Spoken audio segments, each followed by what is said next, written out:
Now, not only was there a 100 feet drop, we were expected to put up 130 units on this 12 acres. And of course, we had to have a lot of amenities, we had to have a lot of gardens, we had to have a mini theater. Hi, I'm Architect Seema Puri, Principal and Founding Partner at CESA. We've been practicing architecture and interiors for more than 25 years. And at CESA, we believe that every project is a dialogue between art and architecture. It is important not to doubt that architecture is art. It is art because there's a need to go beyond mere function. Today, however, I'm going to talk about my journey, a woman's journey. I'm going to talk about the power of passion and how it brought me to be sitting here and sharing my experiences with you.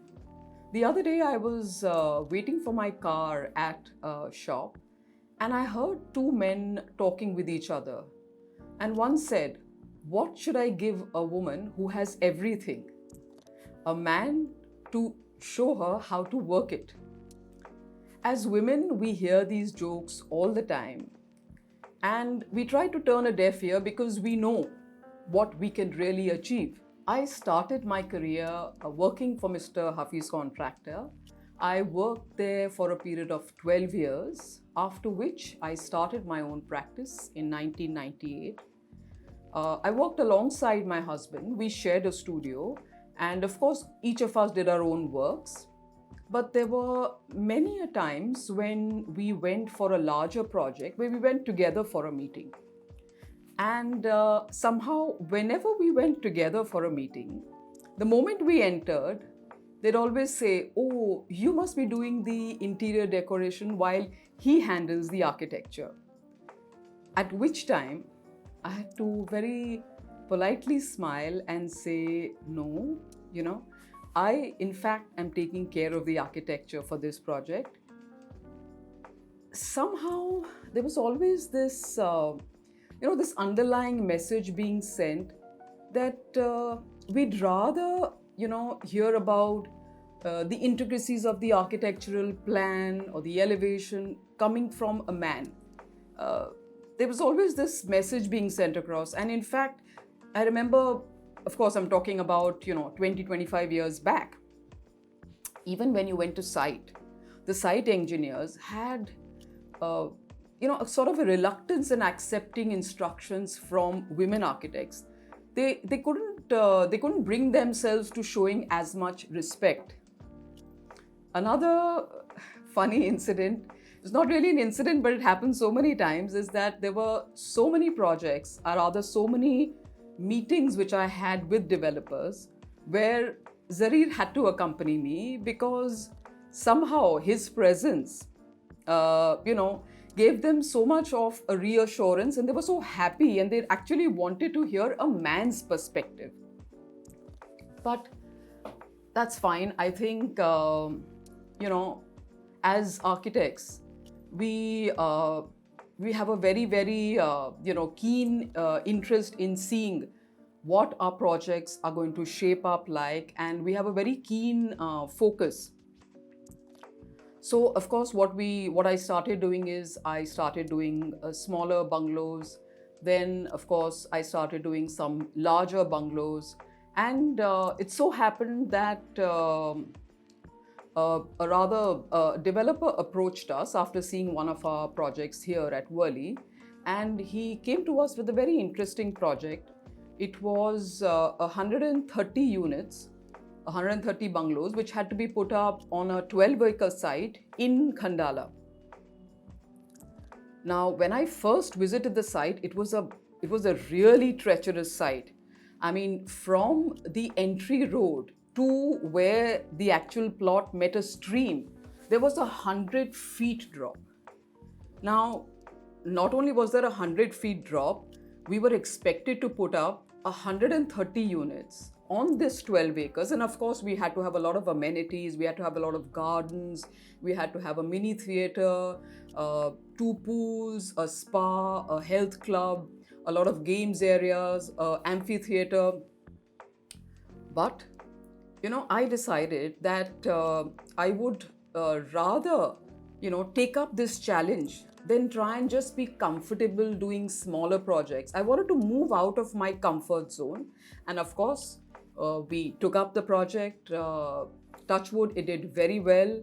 We, in fact, did a completely different kind of concept. We combined 4 units into creating a single unit, thereby reducing the carbon footprint, basically clearing up and making that much more open space, and therefore, of course, having larger gardens. So, of course, like I said, the project did well. We moved on from there. We got to do a lot of more than commercial buildings. We did so many more residential buildings, and of course, projects just started, and the flow kept going on and on and on. But what I'd like to, actually remind you is that when you're doing interiors, there's a very different pace at which an interior site moves. An interior site moves at a very rapid pace. You're going to be seeing progress almost like after a week. You come to site and you see progress. Okay, whereas an architectural site can take you years. It can take you many, many years, and you're still going to be struggling because there are going to be, there are so many aspects which you have to take care, especially, let's say, if you're doing a building in Bombay. Now, Bombay has its own set of bylaws. Delhi has its own set of bylaws. Bangalore has its own set of bylaws. What are the bylaws? The bylaws are nothing but rules and regulations whereby we actually create our architectural design, leaving the required open space, the heights, the architectural projections, all our elevational features, everything has to be as per a norm. Now, of course, all of these things ensure that your final product,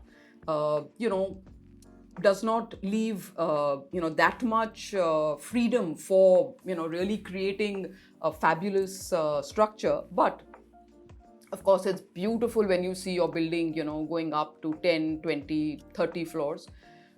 But like I said, there are all these rules and regulations. And today, in fact, the DCR, the 2034, you see, everything is an online submission. But I'm talking about 20, 25 years back when, the laws were that much more difficult to kind of move around, and it took that much more time. So, I saw myself, going back to the drawing board again and again, because sometimes the laws change. Sometimes, of course, the developer wanted, instead of a 2-bedroom, a 3-bedroom or a 4-bedroom. So in short, what I'm actually trying to tell you is that interiors moves much faster, but for architecture, you require a lot more patience and a lot more, perseverance. And you have to keep thinking that, this is what I want to achieve.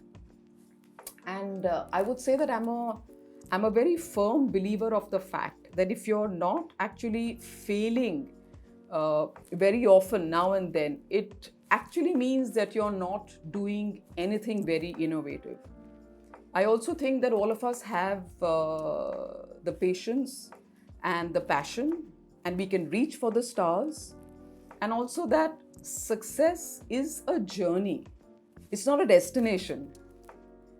And an interesting fact that I'd like to add is that what did God say after He created man? I can do better than that. Did He say after He created woman? Practice makes perfect. Thank you.